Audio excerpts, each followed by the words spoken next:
All right, we're back in business. Where was I, people?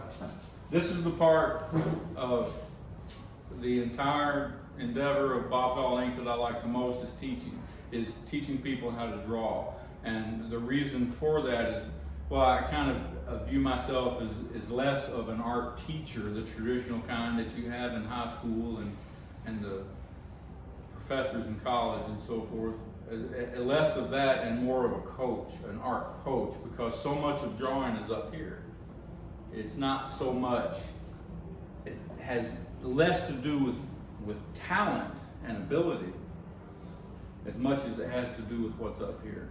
Okay, and the reason that I say that drawing helps you do everything better is because the same principles and standards I use to teach people how to draw can be used across the board, no matter what you're doing. Whether you're an engineer, whether you're an insurance salesman, a housewife, a welder, these same principles it takes to learn how to draw can be applied to your normal jobs or personal lives.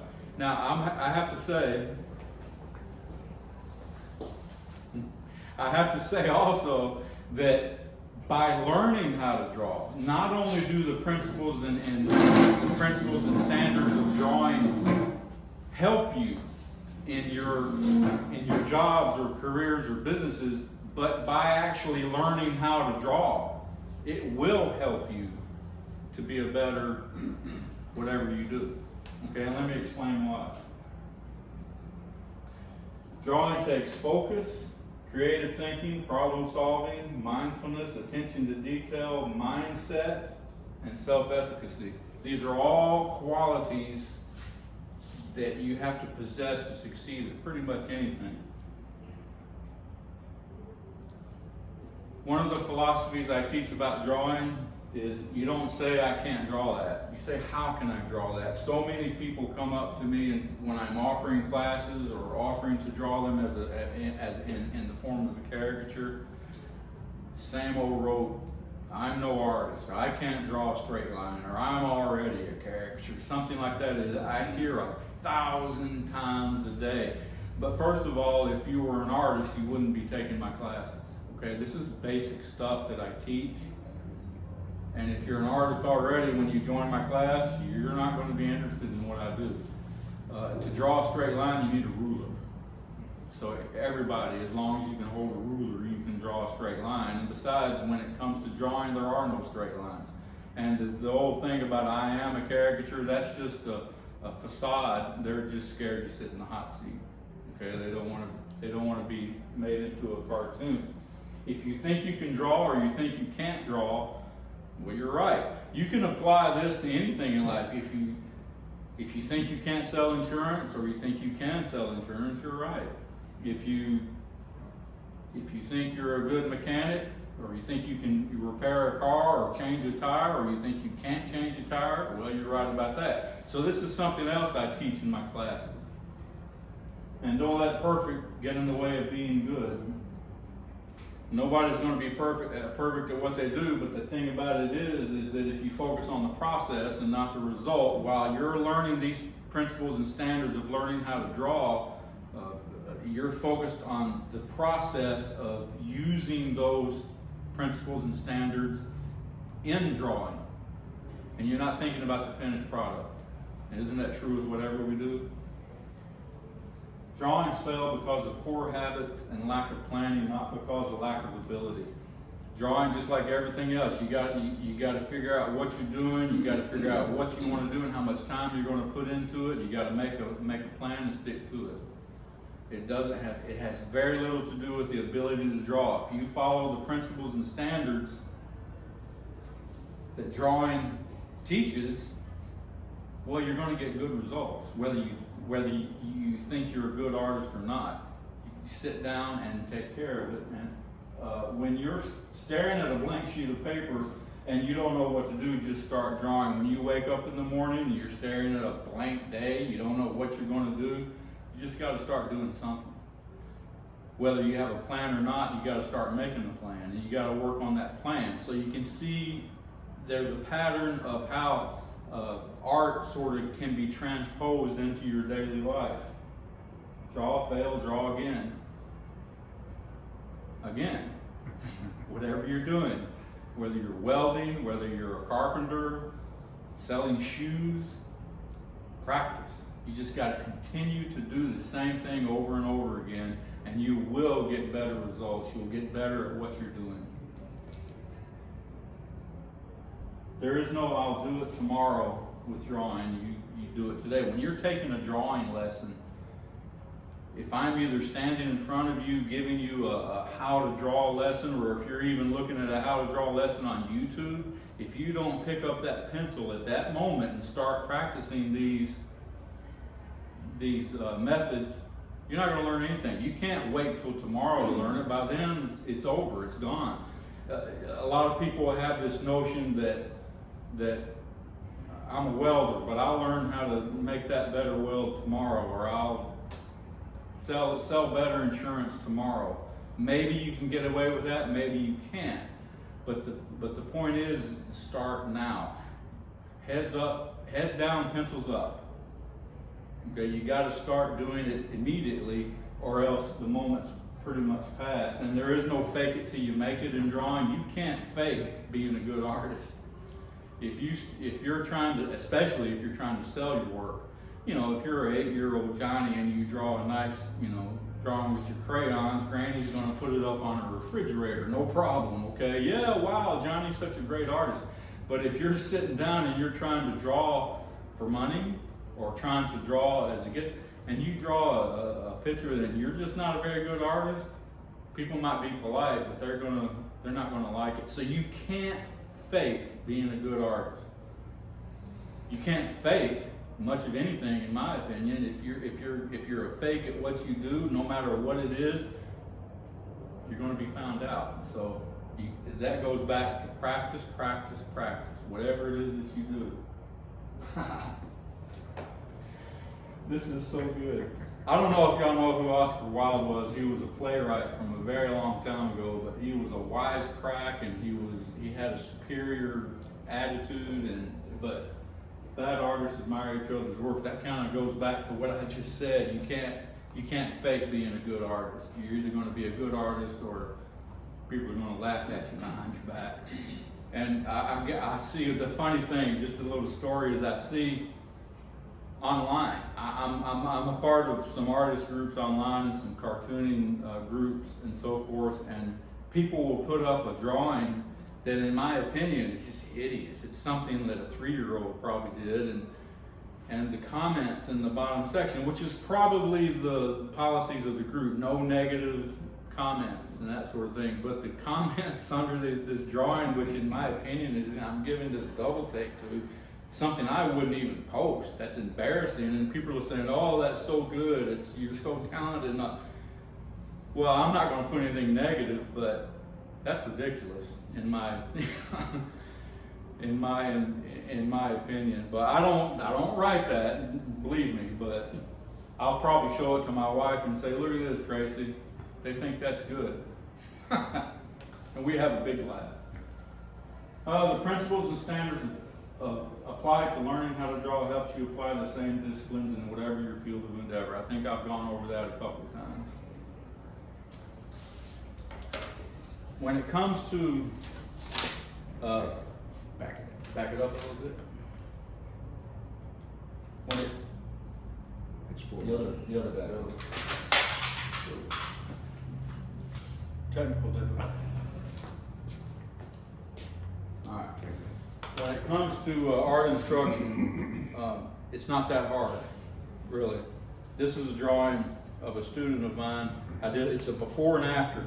Some of the times when I'm teaching portrait drawing to some people, I'll have them sit down and the first thing they do is draw a portrait of somebody. I'll give them a picture of who to draw, and then without any instructions from me, the first thing they do is they draw it. It takes 10 or 15 minutes.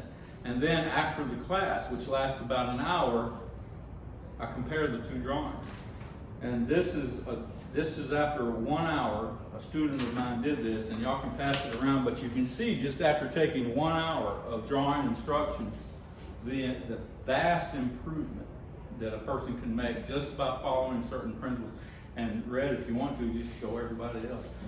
But this is just an example of how just a little bit of instruction can make a huge difference. So I hope you've I've shed a little more light on what I do. So I'll turn it over to Gail now. Thank you.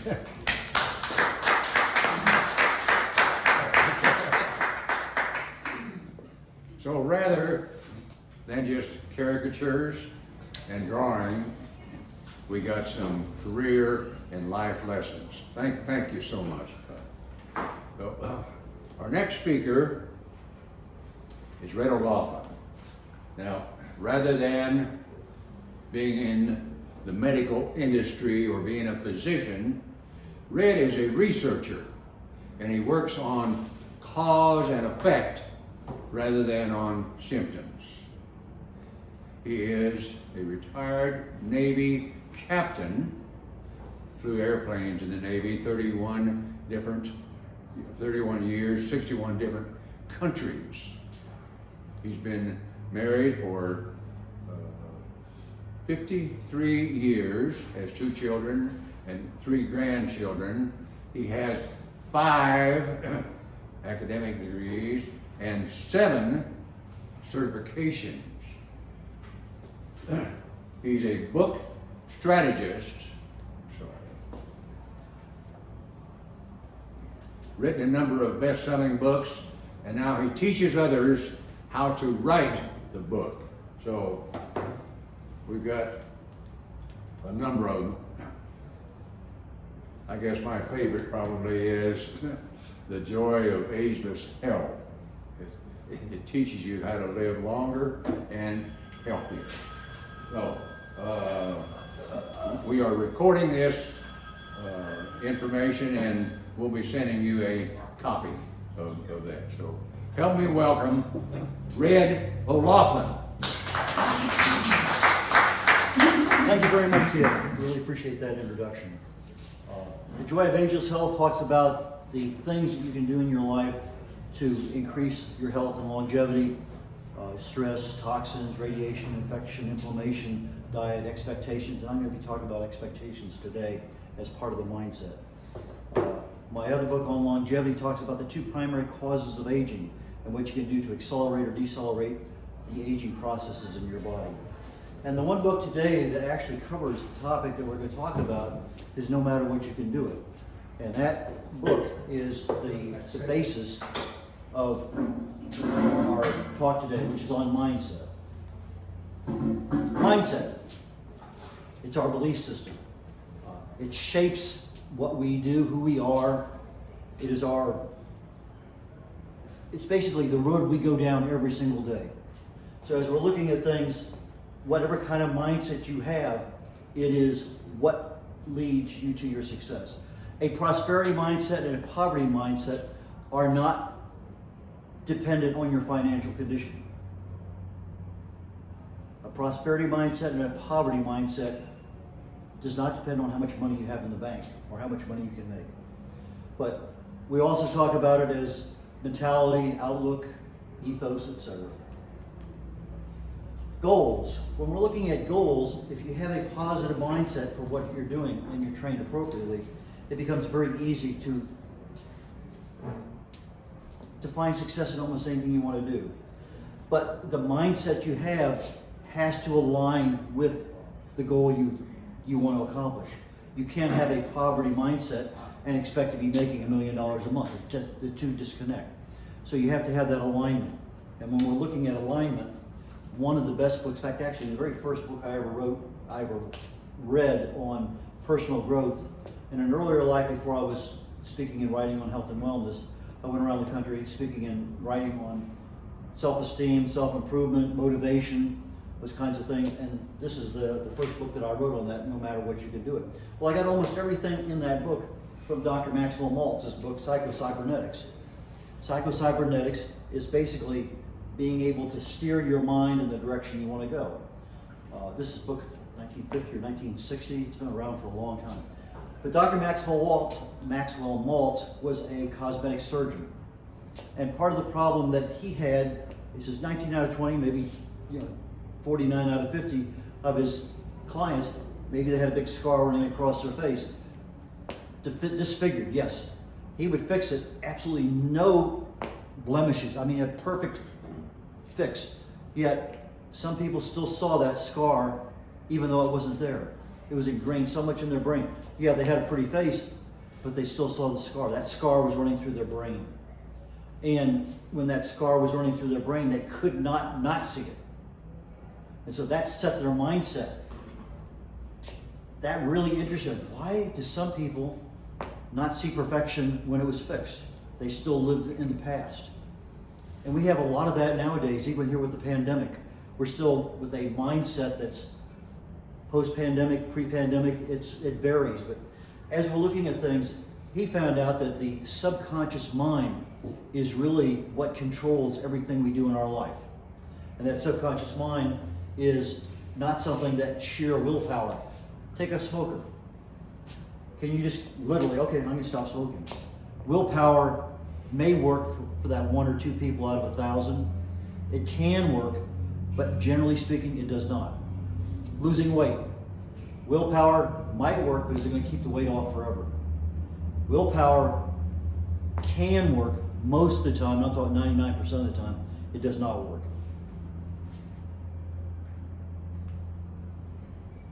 When you talk to your mind, you say, I want to lose weight.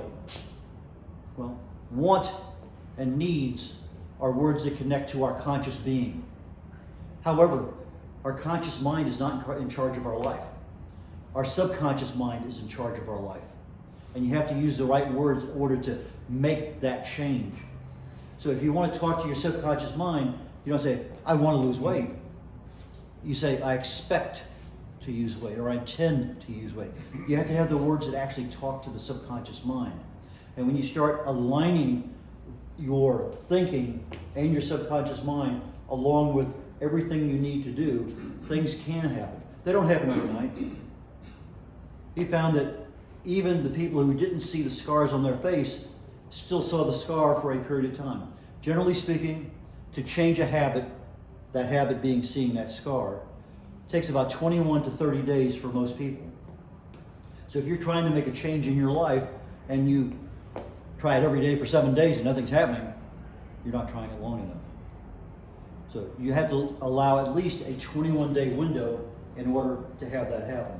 Is that where the mirror technique, which sometimes people use that, is your subconscious mind, when they repeat over and over and over in the morning? You're talking about affirmation kind of things? I assume, I've been in past organizations where they use the mirror technique, every morning you repeat. I guess it enters your subconscious when you repeat it. Yes, in a degree, and I'll talk a little bit about that. If I don't clarify it enough for you, please bring it up again. Let's talk about some issues. This is the health portion of this thing, but mindset really goes on 2 different parts. It talks about our entire life as far as our success, our failure, but it also has to do with our health. Now, I put up, all right, one more time. There we go. Everybody's familiar with Tiger Woods. Well, in the 2008 US Open, he had some really, really bad knee problems, literally bone on bone. His doctor says, there's nothing he can do. He's either going to have to go in for surgery, but Tiger said no, he's going to go out and play the tournament. He actually won. But the amount of pain that he was going through, he had to overcome that literally every time he even moved his knees. So there's a tremendous amount of pain, and we all know what pain is because we feel it periodically. But your mind can tune it out. A similar thing happened almost 71 years ago, in 1950. Ben Hogan, he was involved in a traffic accident about, 13, 14 months prior to the 1950 US Open. They said he would never walk again. 14 months later, he won the US Open. Morris Goodman, probably nobody in here has ever heard that name. He's big down in Australia, millionaire, real estate guy, had his own airplane, loved to just do everything. He was flying one day, and for whatever reason, something happened, downdraft. He ended up flying into some live wires and was literally hanging there when they rescued him. Well, they got him to the hospital. He wasn't able to breathe on his own. They put him in a ventilator. And for most people, that's it. But he's sitting there and he's talking in his own autobiography. He was saying, I can't breathe because the machine's breathing for me. But little by little, over the next month or so, he endeavored to take one breath on his own. One breath, that's all he wanted, was one breath. He got that one breath. Okay, now he wanted 2 breaths. And so over the period of time, literally, incrementally, he was able to be off the ventilator, actually get up and walk. I've seen some videos of him. It still takes him a half hour to get dressed, but he's on his own terms. He's no longer laying in a hospital bed. Bill Bartman, anybody here ever hear of him? He's a billionaire. Well, he's kind of a rambunctious teenager, snotty-nosed kid, not quite a bully, but certainly somebody you didn't want to associate with. He was coming down a set of stairs, fell, and broke his back. He's in the hospital. This is back a long time ago, before we really realized the power of the human mind to heal. He kept trying to make his toes move. It was disconnected from his backbone. And he would be moving and everything, but the nurses and the doctors said, no, you're complete, you're toast. You're not gonna ever get out of this bed. He said, no, I'm gonna be out of bed before Thanksgiving. That was, and every day, so finally, the only time he could do it was at night when nobody was around. And he would be sitting there, he'd be just so concentrated, almost break out in sweat, concentrating on just being able to move a toe. Long story short, 6 months, he was up walking around. He took $13,000 or $1,300 and made it into $1 billion. I mean, the guy's brilliant. I've listened to him a couple times on live broadcast, but other things, Spartans, Thermopylae, 300 Spartans fighting, what, 1 million, 2 million. Their mindset was different. When we talk about going into battle, most of us have a fear of death, because that's the logical conclusion. The Spartans were trained just like our Navy SEALs and Special Forces. They're trained a certain way. Their mindset changes. You go into Marine Corps boot camp, you're not the same person when you come out. You go into SEAL Corps, into a SEAL training environment, you're not the same person when you come out. They talk about, would you rather ring the bell or answer the bell? Well, in a SEAL school, when you ring the bell, it means you quit. When you're a fighter, boxer, you answer the bell after the 3 minutes. So would you rather answer the bell and be ready to go again, or you want to ring the bell and give up? Well, their mindset, the Spartans, from everything I've read several books on it, their mindset was that nobody can beat them. They were the absolute best in the world. And if they died in battle, that was the best thing that could ever happen to them. They loved to fight. They loved to kill. And they loved somebody trying to kill them. So to them, they were doing the absolute best thing they could possibly be doing. And how many times do we know when we do what we love, we do such a better job at it? BobDoll talked about a thing this morning. If you can do something or you can't do something, it's the same thing. You're going to do whatever you think you can do.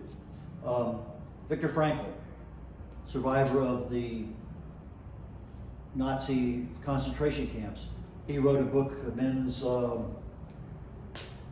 Search for Man's Search for Meaning. And in that book, he talks about why so many people gave up, and yet the people who walked out lived another 40 years after that experience, because they put themselves, their mindset, it's a positive end result. They always saw the end result being the best possible thing for them. And as such, they were able to come out of a concentration camp environment and live and thrive. I've known a couple people, and it's interesting because it's one couple my parents knew very, very well. They were both very rotund, because when they were in the concentration camp, they couldn't eat anything. Once they got free, they ate everything in the world. But it's just interesting. Cancer. I was listening to a TED Talk just recently, not too long ago, and it was talking about, I believe it was liver cancer. And the doctor had a patient, and the patient came to him and says, "Doctor," says, "I read about this thing right here. It says it's really, really good for liver." And the doctor says, "Nah, it's not. But take a look at these things work." And he says, No, it's not proved. "Doctor, I really want to go on this." Well, Doctor said, this can't hurt you, let's go ahead and do it. So he put him on, and sure enough, literally the cancer disappeared from his liver. Mentally, the guy was able to put a mindset to put a healing instruction into the body. Well, it turned out a couple months after the healing, he went back in, and there was some article saying that this particular drug that he was on was worthless because they tried it. Here was this test, clinical, and they said there's absolutely no value in this particular drug. Think ivermectin or hydrochloroquine in today's environment. Yeah, it's a horse antiparasitic, but if you were in India or Bangladesh, you can't believe how many millions of people were saved by that antiviral drug. But regardless, anyway, the doctor, he came in there and the report says it's worthless. All of a sudden, the cancer came back and spread faster and more virulent than it did before. And the doctor saw this and was astounded because earlier he cured himself literally by his own mind. So the doctor says, let me try something. So he tells the patient, says, that report is basically correct. However, they found in 5% of the cases that it actually does work. And once he heard that, literally within 2 months, that cancer had been eradicated from his body. So you do have a lot of power with the mind. The end of the story was that something else happened, more publicity came on top of it, and the guy finally gave up, and literally within 3 months he was dead from liver cancer. It's surprising a lot of people retire. They only year they're dead, they quit doing stuff. Yeah. 1979 movie, All That Jazz. Anybody remember that, Roy Scheider? He used to start his day looking in a mirror saying, it's showtime. You're talking about getting started, a mindset in the when you get yourself going, whatever way you get going, you get yourself going. Gail was talking about using EFT in the morning to get his mind aligned. I'll be talking about that briefly too. Let's talk a little bit about the subconscious mind very, very briefly. It operates 24/7. It never shuts down. Your conscious mind shuts down, but your subconscious mind does not. Everything that ever happens to you gets filed in your brain. If there's a lot of emotion to it, it's filed right there, right in the very front. Easy access. Everything that you did now determines what happens in the future. So let's say that you decide that you're going to lose weight on January 1st. That's going to be your New Year's resolution. But you fail. Okay, one failure, not a big deal. But let's say you fail for the last 20 years. Now all of a sudden you have no successes and 20 failures. One of the things the subconscious mind, the prime directive, it doesn't want to harm you in any way, shape, or form, and that's even psychological harm by being embarrassed. So even though it would be best for you to lose weight, stop smoking, pick whatever vice you want, it's going to say, you tried that before but it didn't work. I'm not going to let you be embarrassed by having another failure. So it stops your success in its tracks. So depending on how you talk to your mind and what you have, but everything you've done mounts up. And so when you have a lot of no's and very few yeses, failures versus successes, it's going to determine your future because you failed that many times or you succeeded that many times. It doesn't matter which side of the equation it is. Your subconscious mind, your conscious mind understands future and past and present. Your subconscious mind only understands present. If you're saying, I am going to do something, disconnect, it doesn't understand the future. It can rely on the past because it's got all the files. But there's nothing in there that subconscious mind can allocate to future. Disconnect, it doesn't understand. So when you talk about, I am something, it has to be present tense. It's not I'm going to do something because that disconnect, that you're talking, but there's a disruption. Negativity says, I'm not going to have another piece of pie. Well, the negative part of the subconscious mind doesn't understand. The conscious mind understands fine, but the conscious mind isn't in charge of your life. But the subconscious mind hears not, I don't know what that is. I have no idea. So what it hears, I'm going to have another piece of pie. So you're actually, when you're trying to put negatives into your affirmations or whatever you have for your goal statements, be careful what words you choose because that is going to make that decision for you. It operates 4 to 7. A lot of times if people think over and over and over just before they go to sleep, your subconscious using that I am. Yeah. Well, it's like it'll work during the night. Absolutely. Bob Doll brought up a very good point. How can I do something better? Let your subconscious mind at night solve a problem for you. It's a wonderful problem solver. Sometimes I'm on a long trip and all of a sudden my mind solves a problem, or I'm out running and all of a sudden, because you let your mind just do what it, what's his name, what's her name? You can't remember, you know it, all of a sudden 2 hours later it pops into your brain. Your subconscious mind will solve the problem for you, you just have to be able to let it do it. If you fail something, let's say you fail an exam, math exam, I'm a failure. Well, that I am a failure reinforces the mindset. You have to say, oh, well, I failed that exam, but I'm not a failure. Or I'm not good at math, I'm not good at drawing. How many times do we hear that once? When you start putting those things into the brain starts believing it. But the interesting thing is, and this is really super interesting, the subconscious mind has no concept between imagination and reality. If you imagine something, the subconscious mind assumes it's real. So let's say that you failed 20 years in a row losing weight. Well, maybe now you start imagining that you're that slender physique that you've always wanted. Over time, these memories, the new ones, or their imagination, start building up. So now all of a sudden, the negatives are still there, but the positives come up and are equal. So now the subconscious mind has to make a decision. Well, in the past, it was always failure. I'm not going to have you be embarrassed again. But now all of a sudden, I have equal. It can't influence your decisions. So as you add those imaginations to it now, one of the examples I used to use, people here all know how to ride a bicycle, or used to when you were a kid probably, right? If you add emotion to your imagination, it goes exponential in your brain. It's like getting another 100 experiences. So imagine for a second that you're riding a bicycle. You're 5, 6 years of age, out there having fun, really feel comfortable. What happens if you're riding the bicycle and you're not wearing shoes, you're barefoot? Imagine what happens when you're putting down, your foot slips and now your toes hit that concrete on the sidewalk. Can you feel that in your body, that kind of visceral, that if you can make your body, the Bob back there shaking his head, yes, if you can hit that extra feeling into whatever you want to do, that is the emotion that you want to attach to that goal you have, whether that goal be health, finances, or anything else in your life. But that ability to imagine. Vince Placente, wrote a book called The Ant and the Elephant. He equates the ant to your conscious brain, the elephant to the subconscious brain. Neurologists have found that about 2,000 neurons a second is used for your conscious mind. Over 1 billion, 10 billion, 4 billion, 2 billion neurons per second is used for your subconscious mind. So you have an ant on the back of an elephant. The ant wants to go west. The elephant doesn't speak ant.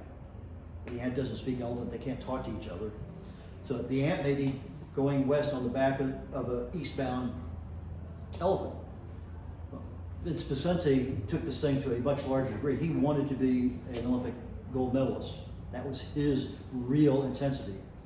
Great story, long story short though, is that he did everything in his power to become a gold medalist. Literally in 4 years in a sport that never had been at the Olympics before. He couldn't afford it, so he was doing things with downhill skiing. But it was literally just a free, as fast as you can possibly go on skis. And he was from Canada. And he actually ended up in the gold medal round.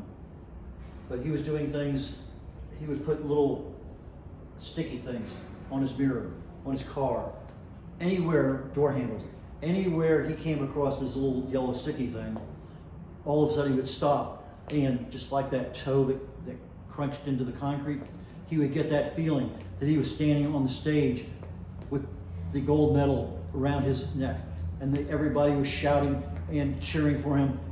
That was the emotion he was feeding himself to keep him going.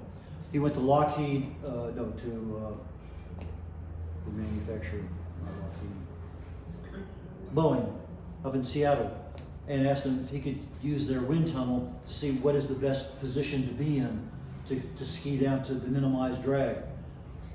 They said, yeah, $1,000 an hour, no problem at all. So he bolted a seat to the top of his Volkswagen, had somebody drive him, and he was up there literally trying to figure out which way, 30 miles an hour, 40 miles an hour, he was trying to figure out where's the least wind resistance. But he was doing so many things, but that constant view of him on the finish line. He wiped out on, I think, his second or third attempt at the gold medal. But anyway, great guy. I've listened to him a couple times, but clarity, if you don't know exactly what you want, was it Alice in Wonderland? If you don't know where you're going, any road will get you there. If you know where you're going, you've got to keep that road in mind. So clarity is key. Let's talk a little bit about wrapping things up here. What can you do? Has anybody here heard actually it's not really a book, it's more of a paper. A Message to Garcia. Yep. A Message to Garcia, probably next to the Bible, is the most published book in the world. This book was written in 1899. It evolved a Lieutenant Rowan and President McKinley and a general named Garcia in Cuba, Spanish-American War. It was some roundabout, but basically McKinley wanted to get a message to Garcia. Asked his chiefest Department of War chief, says, who can get this one there? Says, Lieutenant Rowan. So he brought Lieutenant Rowan in, says, get this message to Garcia. He said, turned around and walked out. He took 4 days to get to Cuba. 3 weeks later, he came back out having delivered the message. Whether you're being asked by the President of the United States or the President of your company or anybody else, is that something that we just have a mindset to be able to do? The book was so popular that there was a transit system that says, I read your article, could I get 100,000 copies of it? And they said, yeah, and they printed them somehow. And then this thing blew. Another in the United States, Russia, translated into Russian, Japanese, the entire government had to read the book. This thing is translated into so many different languages all over the world. But again, you're talking about pre-World War I and post-Spanish-American War. Emotional freedom techniques, sometimes they're called tapping, and you have a certain setup and a certain mantra you do. I find that they're very, very good for certain things. Stress relief, great. If you're changing time zones, it's a wonderful technique to use. If I have a lot of stuff going on, I come out of the gym in the morning, I'm sitting in the car. For me, it takes me about 8 minutes minimum of doing tapping for me to find effectiveness in it. I've been able to lower my blood pressure 20 points on both sides. Just sitting in the doctor's office, I know I have a little bit of high blood pressure. I'm sitting there and I'm not even touching myself. I'm just thinking of doing it. And you can visualize I'm visualizing that, I'm saying to myself the mantra. And I go in there and, whatever the blood pressure is, it's lower. TED Talks, a great place to find a lot of good information. However, they tend to curate things on self-healing for whatever reason. It's almost like our government in a way. Affirmations, we talked about that briefly. When you say, Muhammad Ali, I'm the greatest, that affirmation carries a lot of weight, especially when you add the emotions to it. So if you have a certain set of affirmations that you want to use, make sure they're personal. I am the greatest. Or personalize them a little bit more. Gail is the greatest, when you're talking to yourself. Mr. Stoltenberg is the greatest. In other words, change them around a little, because sometimes the brain sees something differently when you use a different part of the same person you are. But positive, personal, and everything in present tense. Sometimes, and Gail pointed this out earlier, it's always great to have a mentor, a role model. And there's quite a few that have showed up at this particular event, the PDN. If you have somebody, and Jorge mentioned a couple of people here earlier, that they may not be here in the room with you, but that doesn't mean you can't have their book, you can't have their knowledge, you can't go watch them on YouTube. There's so many things that you can do. If you find somebody you really, really want to emulate, find that person, find out what they have, their website, their social media, their videos, whatever it is. You don't have to spend a whole lot of money nowadays. 30, 40 years ago, you had to spend money to get their CDs or their audio tapes. Nowadays, literally almost everything is free. Visualization. if I can leave you with any thought whatsoever, if you can think about it, you can do it. Bob talked about that earlier. We can do what we want to do, but we have to think about it properly. So if you have something you haven't succeeded in, want to lose some weight, well, what about saying, instead of saying, I want to lose weight January 1st, you say, I know that one doesn't work. What if I said, I want to eat healthy? You change the dynamic. Well, I haven't failed at eating healthy because I haven't done it, I haven't planned. So maybe the new mantra is, I want to eat healthy. Well, that may accomplish the same thing. So visualize your end result in a positive, just like Victor Franklin, you have to have that positive meaning for which end of your life is going to be, the end of that particular goal. And again, change the verbiage, and I think you're there. So I'm going to now open it for questions. And visualization, that's what you do when you go to sleep. Just before you go to sleep. Visualization can be done sleeping, driving the car. Trial and error technique, whatever. Yeah. And whatever they call the technique, so long as it's present tense, positive, you're probably going to see something. And again, the repetition has to be there. But from a health perspective, right now we're in a pandemic. Nobody in here is wearing masks. That was a thing we've gotten over from a habit perspective. But is the pandemic over? No, it's going to fluctuate back and forth. It'll be with us for a while longer. You know, at least another year, maybe as many as 5 years. I don't know. But the more people who get sick, the better off things are going to be in the long run, so long as we protect the most vulnerable. Self-image is extremely important in visualization, because if a person wants to lose weight, but they don't see themselves slender, skinny, they're not going to lose it. A simple one, take a lime, for instance, coconut, something that has an aroma. When you want to see yourself thinner, better physique, and you smell that lime, now you're adding another sense to that emotion. So if you just happen to have one and you smell it and you visualize yourself on the beach with just a fantastic bod, now you're using that every time you smell a lime or a lemon that's citrusy, it allows you that emotion to be added to that positive. Let me turn it over to Gail, and thank you so very much. Thank you, Red.